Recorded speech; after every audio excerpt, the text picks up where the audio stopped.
We'll be going over a 4-part series for our risk management class. We'll also be doing that for our wellness and for our psychology as well. But what this 4-part series is going to be over is developing a risk management plan. So that's all we're going to be doing. So they're going to be short lessons. They should be concise and they should be applicable directly to what you're doing already. So with that being said, let's go ahead and jump into it. So with developing a risk management plan, what we're going to cover today is defining risk limits for your individual trades, your whole portfolio. So let's just dive into it. So the importance of defining risk limits, there's a psychological impact on all of this. So you'll tend to notice my risk management and my psychological classes will kind of mesh. You'll notice even in your own trades, they go hand in hand. So predefined limits help keep your emotions like fear and greed in check. So just knowing that you have a stop loss set and you know where you're going to get out at your take profit levels are super beneficial for tons of emotional reasons. So one, it lifts stress off the trade. You know what you're aiming for and you know where you're going to get out on either side, winning or losing. So it definitely helps calm nerves. And when you jump into that trade, you feel confident in what you're doing and you know where your plan's going. And then obviously also with defining risk limits comes your capital preservation.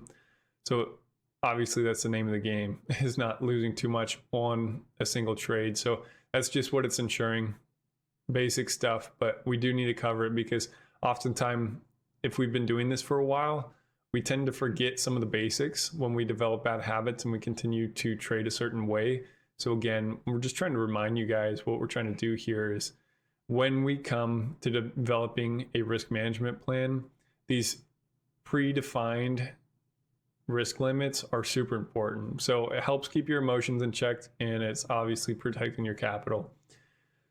So moving on, we got setting risk parameters for individual trades. So what I just talked about, you're defining risk management your risk limits.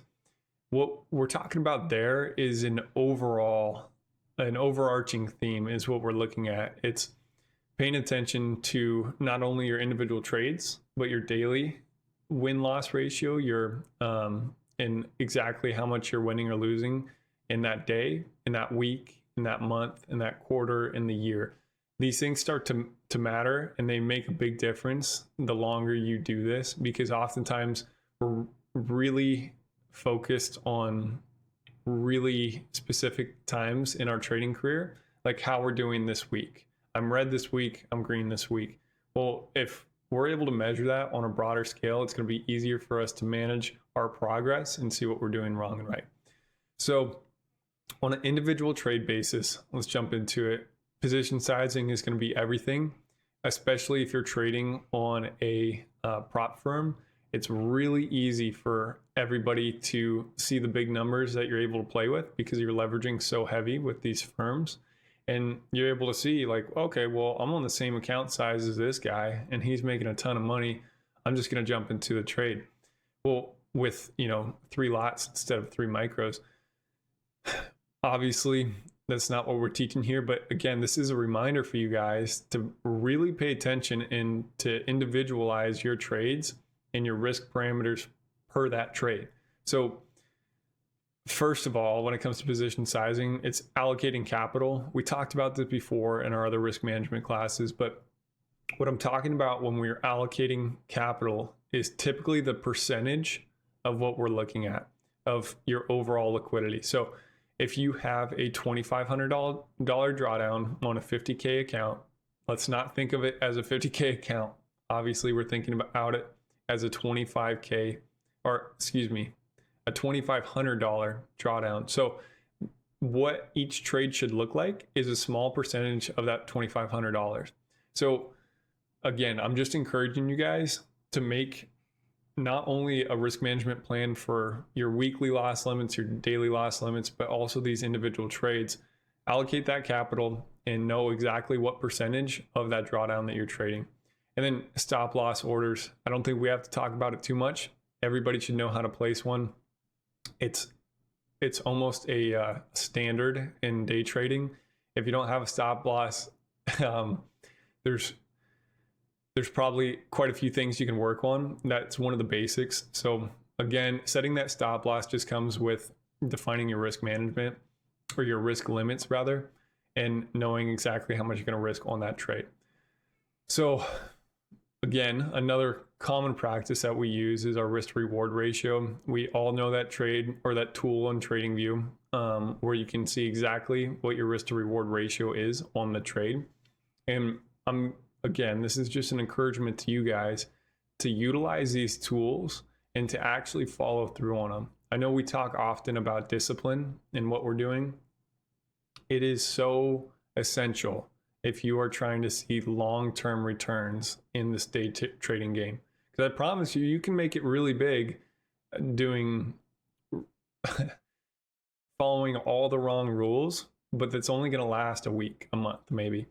It's not going to be long-term, and whatever money you do make, you're going to burn it really quickly. So when we talk about discipline, it's not, oh yeah, I developed discipline through following my risk management trade. No, it's a daily practice that we need to incorporate in all aspects of trading, and especially when it comes to risk management. So use these tools like the risk to reward ratio and evaluate that trade on an individual basis. What am I looking at? 2-to-1 trade. That's part of my broader risk management plan. I'm not going to enter a trade unless I have a 2-to-1, a 3-to-1. And if you are like, let's say JoJo's jumping into a trade, you have a personal rule of not going into a trade unless it's a 2.5-to-1 or a 2.2-to-1. And JoJo's, let's say he's at a 1.8-to-1. Well, it means you're not going to take that trade because that's part of your personal risk management plan, and you need to follow that to a T. You can adjust that as you go. Say, you know what, for this week, I'm going to go for a 2.2-to-1 risk reward at a minimum. And if you can see yourself in that week, those 5 trading days, miss out on a few good opportunities, it's like, okay, next week I'm going to adjust those rules and set it to a 1.8-to-1, whatever that might look like. So again, just encouragement to come up with not only a broader risk management plan for your portfolio, but also at an individual basis is what we're focusing on. So I know it's basic stuff. Risk management, you can only grasp so far into exactly what you're going to talk about, but this stuff is important. And if you find yourself often, unsure how much money you lost in a single day or how you got to that point, oftentimes you can attribute that to your risk management plan. Obviously, psychology has a big factor in that, but it comes down to, do you have a good risk management plan in place? And did you follow that risk management plan? Because if you are able to do both of those things well, I'm sure the progress will come naturally over time, organically, without much effort at all. All you have to do is put in a little bit of time. But I'm sure for most of you, I know it was like for me, if I do not have a risk management plan, not only for that overall account, whatever I'm trading, but also for that individual trade basis, if I don't have one of those, or maybe I do have a good one and I'm not able to follow that through, I may win or lose an amount that I am unable to track, and it becomes a bit overwhelming when you have really good days and you're like, man, I'm really starting to get this, and then the next day you blow your account.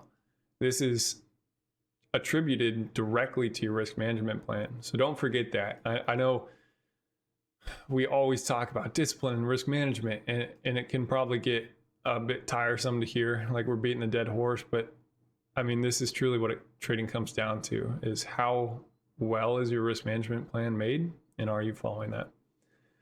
So again, I told you guys it's going to be a short lesson. We only have a couple more points here. So our next point is setting overall portfolio risk parameters. So what I mean by this is, first of all, diversification. So spreading your risk out. First of all, if you're only able to save $50 a month, I probably wouldn't recommend putting that into a trading account. It's more beneficial for you to build up a safety net for yourself instead of living paycheck to paycheck and putting that extra money into a trading account, and then all of a sudden your water heater breaks and you have to pay, you know, whatever that is to, if you are replacing the unit, a couple $1,000, you have nothing to fall back on because you've been putting that all into your trading accounts. So what I mean by diversification is not only when it comes to your trading, but also when it comes to your savings accounts, your long-term retirement plan, midterm investments. Maybe you're holding for a couple years or a couple months, or you're looking into different assets, hard assets like real estate or gold or bonds, whatever it is that you're trading, or commodities even, and stocks. But when we talk about futures and the diversification in day trading, typically what we're talking about is having multiple accounts open, whether that's a live account and a prop firm account, whether that's multiple prop firm accounts. What you're able to do when you diversify is you're able to, one, sometimes leverage more on certain accounts, and then leverage, you can almost diversify your risk management as well, having extremely conservative accounts and very liberal accounts, and able to, and I wouldn't say very liberal, but what I mean when I say that is, say your typical lot size on a conservative account is 4 micros. On, if you have 3 or 4 accounts, maybe on one of them you're trading with 6 micros or 7 micros, whatever that looks like for you. So diversification is important, especially after you start to get a firm grasp of your understanding of the market and how to look for clean setups. You got your risk management plan for your individual trades set up. Well, now it's time to broaden that a little bit, spread the risk out, and open these different accounts, whether that be a live account or multiple prop firms accounts. So that's what I mean when I'm talking about this diversification. And then again, touching on another point that we talked about earlier is just your maximum drawdown limits. It ties into what we were talking about when we're defining our risk limits. Again, I'm not going to beat the dead horse, but coming up with an individual trade loss limit. So what that drawdown looks like for that, maybe it's $250, maybe it's $500, depending on your account size. And then also for the day, say per trade, I'm not willing to lose more than $200. Per day, I'm not willing to lose more than $500. And then per week, I'm not willing to lose more than $1,500. Whatever that looks like for you. Obviously, it's going to be changing per account size, but I would highly recommend setting up yourself and looking at that for the month, saying, okay, my monthly loss limit is $3,000, my weekly is $1,500, my daily is $500, and then per trade is $200, whatever that looks like for you guys. But this stuff's important. And again, this is just a reminder to tell you, like, the best traders in the world have the best discipline to follow their best risk management plans. So moving forward, implementing and adjusting risk parameters. So this is just this is when you start to personalize what I was talking about with diversification earlier. If you have 3 different accounts, is just setting different risk parameters per account size. So I don't want to cover that. We already went over it. If you have questions, shoot it out in the chat and I'll answer them. And then also, I know oftentimes I'm very strict and firm in talking about, hey, you need to strictly abide by your risk parameters that you set out for, you know, this day and this week and this month. That's all true, but I also want to encourage you guys to be flexible as well. A lot of times, what I find is people get so rigid on what their risk parameters are that they forget to pay attention to the market and how it's moving, and they'll start to forget about the technical analysis side. All that work of your risk management plan it's not going to pay out very well. Even if you have a really, really tight stop loss, that's a proper stop loss. If you're forgetting your technical fundamentals on the trade, or you're trading during news, it's not going to matter too much. So when I say stay flexible, I just encourage you guys to come back to the fundamentals and look at your charts and be confident in what you've learned in your experience, and go with your gut feeling sometimes, because oftentimes these emotions that we get, like fear and greed are 2 of the biggest ones. It will lead us to staying into a trade for too long, leveraging too heavy, or not getting into a trade at all, or fear of missing out and you just are over trading. But these are emotions that the more you think about them, the more they come to surface level. You become cognizant of them and you're able to manage them a little bit better. When I'm saying stay flexible and listen to that gut feeling, it's you have time in the market, you have experience, and whether that's a little bit of experience or you've been doing this for years, these emotions can cloud that judgment of what you know to be true in the stock market. So I just encourage you to lean into that. Sometimes we forget to do that when we become too rigid to our risk management plan. So those are the big ones. I got some key takeaways for you. So obviously we know this is essential, but again, this is a reminder for you guys who might be trading for a while, and maybe at the beginning you took very diligent notes about each and every trade, and maybe you had a really solid risk management plan, and maybe you passed those accounts, you got payouts, whatever it is, and then you kind of faded away from that. I know I've been there before where I'm like, oh, I'm really figuring this out. I don't really need to pay attention to this, these beginner steps. Well, I'm here as a reminder to tell you that it is essential to incorporate your risk management plan throughout your trading career. And then just take this and apply it to what you're doing already. I mean, you're doing something right. I mean, you're here in this class, you're listening to JoJo's sessions. Hopefully you're spending time on the markets alone and you're not just copy trading. I'm assuming everybody in the risk management plan, that's true for you because you're here alone. You probably already have your trading view pulled up and you're paying attention to the charts. That's awesome. Now just apply this stuff. Start to bring these emotions to a level where you're more able to understand them, work through them, kind of subdue them. And I'm not saying to suppress your feelings, but I'm saying to manage them, feel them, let them pass without affecting your strategy, and just go out and apply this stuff. I mean,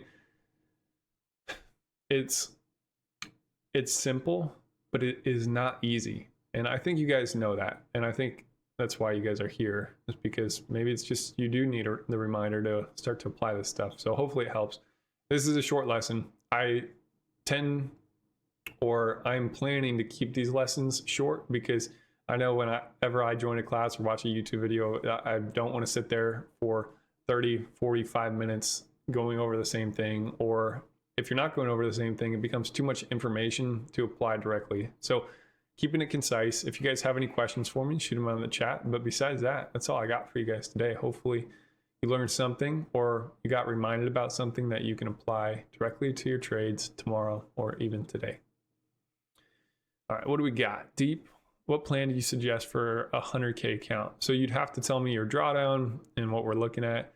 And it's also dependent on your diversification. If that's your only account, I would trade that much more conservatively than another account if I were to say have 10.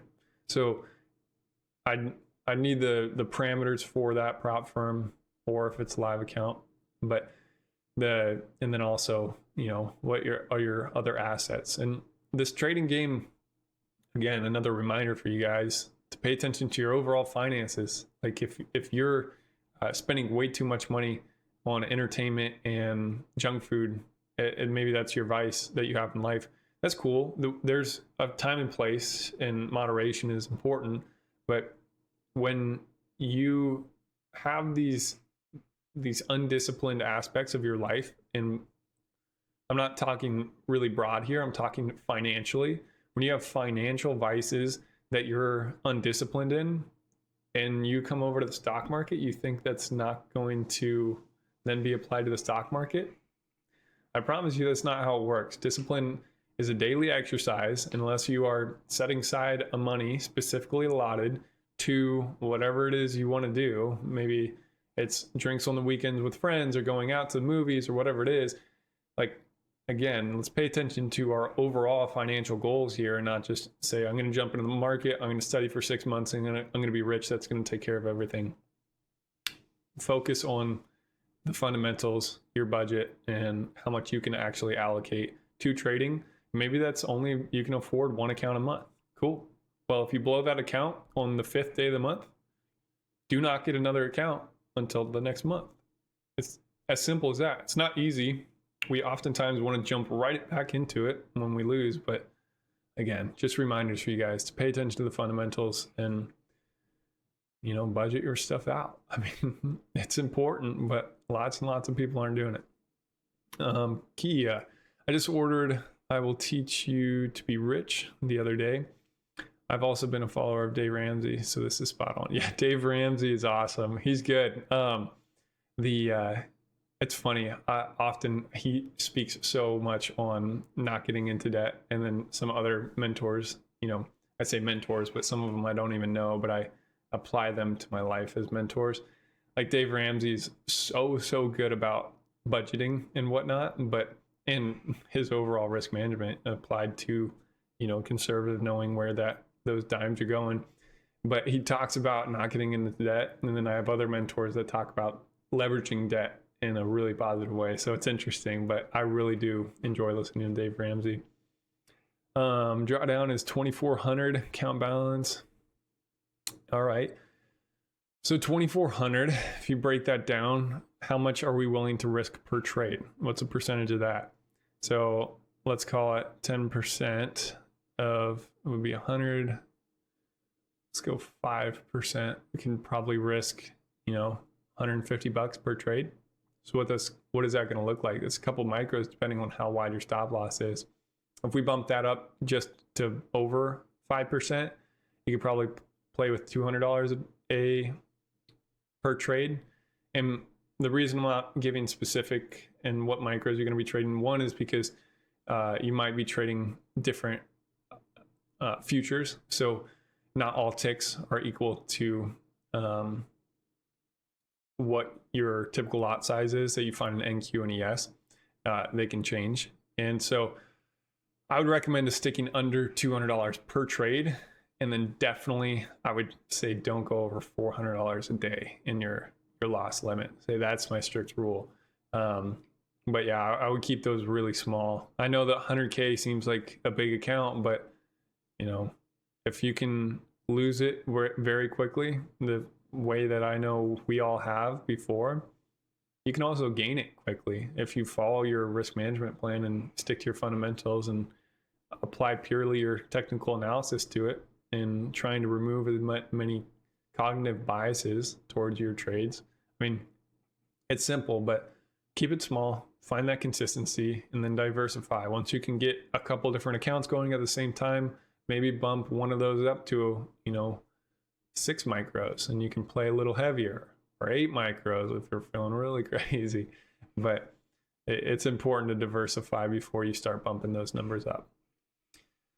Alrighty, friends. Well, like I said, I'm trying to keep it short for you. What do we got? Only 25 minutes into this, so I think we did a pretty good job covering, you know, the basics of what I wanted to get done today. Finding those risk limits, setting risk parameters for individual trades, overall portfolio risk parameters, and implementing and adjusting your risk parameters. That's like staying flexible. So hopefully you guys learned something, and let's go apply this stuff. I encourage you guys to work out, eat healthy, drink water. If you guys are living in America, about 70% of us are in a constant state of dehydration. So go put a little salt in your water and drink up. It's going to be super beneficial. So go get that workout in today if you haven't already. And I appreciate you guys all. I really do. And I will see you guys tomorrow.